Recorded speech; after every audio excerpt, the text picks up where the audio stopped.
तुम इस चक्कर में न आओ कि तुम्हारा पर्चा बने, तुम इस चक्कर में आओ कि तुम्हें बालाजी मिल जाए, क्योंकि पर्चा से तो तुम्हारी कुछ समस्याओं का समाधान होगा, पर अगर तुम्हें सन्यासी बाबा प्राप्त हो गए, तुम्हें बालाजी प्राप्त हो गए, तो तुम्हारी आने वाली पीढ़ियां भी सदा सदा एक ही वृक्ष के नीचे छाया लेगी।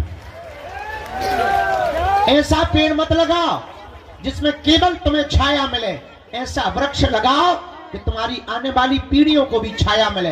वो एक ही वृक्ष है, उसका नाम है हनुमान जी की भक्ति। चारों युग परिताप है परिसिद्ध। हनुमान जी की भक्ति का ऐसा परिताप है कि चारों युगों में व्याप्त है।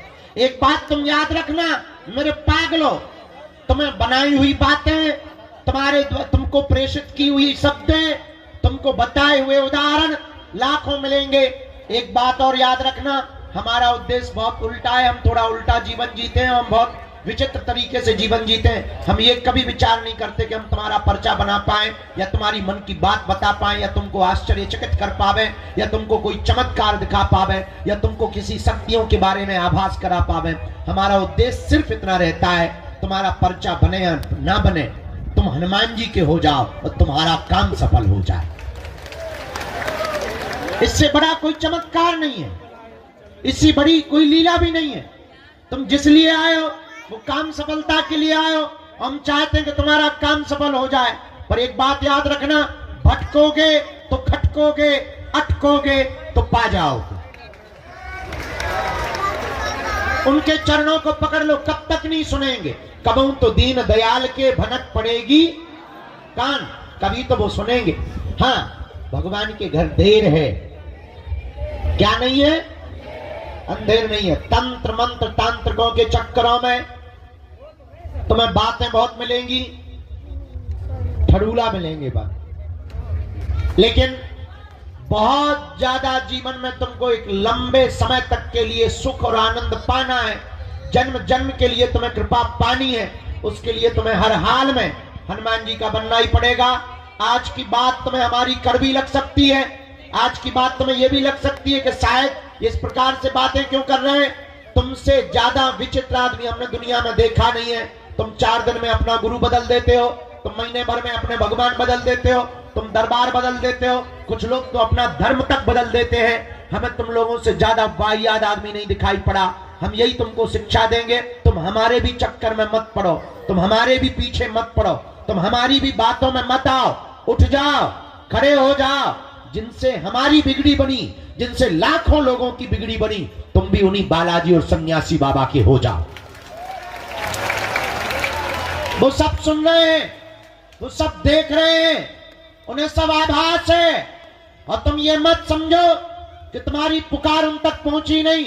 वो देख रहे हैं कि तुम्हारा धैर्य कितना है, वो देख रहे हैं कि तुम कब तक नहीं अधैर्य होते हो, वो देख रहे हैं कि तुम कितने क्षण के अंतिम क्षण तक टिकते हो, वो देख रहे हैं कि तुम्हारी श्रद्धा और आस्था कितनी मजबूत है।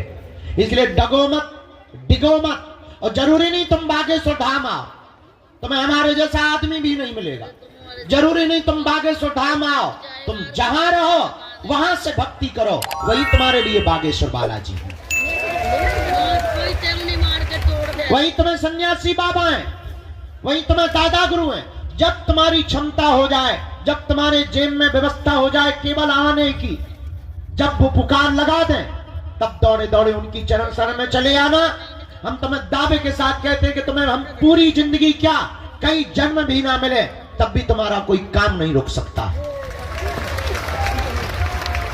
काम तो तुम्हारा होकर के रहेगा, क्योंकि काम तो उन्हें करना है, और जिन्हें करना है तुम उन्हें पकड़ो, जिन्हें कृपा करनी है तुम उन्हें पकड़ो। हमें तो कुछ करना नहीं है, हम तो खाली खोखला है, खाली मशीन है, उल्लूनाथ आदमी है, महापागल आदमी है, अनपढ़ गवार गांव के देहाती है। हमें तो जो काम सौंपा गया उनके द्वारा कि तुम्हें ये करना है, तुम्हें हिंदुओं को जगाना है, तुम्हें खोई हुई आस्था को वापस लाना है, बस वो काम में लग गए। और कोई हमारा काम ही नहीं है। हमारा काम केवल तुम्हें हनुमान जी से जोड़ना है, बाकी का काम उनका। एक बात और हम तुम्हें बता दें, अगर वो काम सफल नहीं करेंगे तो नाक हमारी नहीं कटनी, उनकी कटनी है। हमसे ज्यादा अपनी नाक की चिंता उन्हें है। क्योंकि बड़ी नाक वाले वो हैं, हम नहीं है। हमारी कोई नाक क्या है, हमें अपनी औकात पता है कि क्या थी और क्या है। हम अपनी औकात को बहुत अच्छे तरीके से जानते हैं। तो जो भी कृपा कर रहा है, जो भी नाम है, वो हनुमान जी का है। तुम चिंता मत करो, तुम्हारे काम की चिंता, तुम्हारी सफलता की चिंता, तुम पर कृपा करने की चिंता तुमसे ज्यादा बालाजी को है, क्योंकि उन्हें अपने नाम की पड़ी है।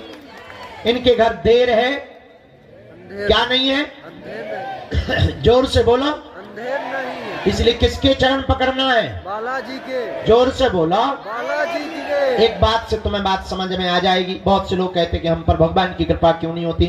जरा माइक तेज करो, एक बात से बात समझ आ जाएगी। एक छोटा सा उदाहरण हम तुमको देते हैं। किसी गांव में एक आदमी रहता था, जोरू का गुलाम, लुगाई का गुलाम। होते भी हैं, ऐसी कोई बड़ी बात नहीं है। वो लुगाई का बहुत आज्ञाकारी था, जैसे कई चेले होते ना गुरु का आज्ञाकारी। लुगाई का बहुत आज्ञाकारी पति था, किसी गांव में रहता था। बरसात का मौसम आया तो वो मार्केट जा रहा था। तो पत्नी ने पूछा कि कहाँ जा रहे हो? उसने कहा कि मैं मार्केट जा रहा हूँ। पत्नी ने कहा सुनो, बरसात आ गई है, छाता की जरूरत पड़ेगी, एक तुम छाता खरीद लाओ। पति ने कहा कौन सी बड़ी बात है, मैं जाके ले आता हूं, चूंकि आज्ञाकारी था।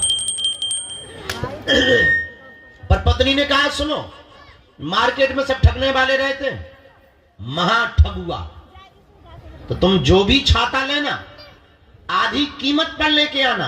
अगर वो 20 बताएं तो तुम 10 में लाना, और 10 ही बोलना, क्योंकि वो हमेशा डबल बोलते हैं, दुगुना बोलते हैं। तुम ठग मत जाना, सीधे साधे आदमी हो। और पतियों को इसी बात पे बुद्धू बनाया जाता है कि मेरा पति बड़ा सीधा है। पतियों को बुद्धू बनाने का बहुत सरल तरीका है कि पत्नियां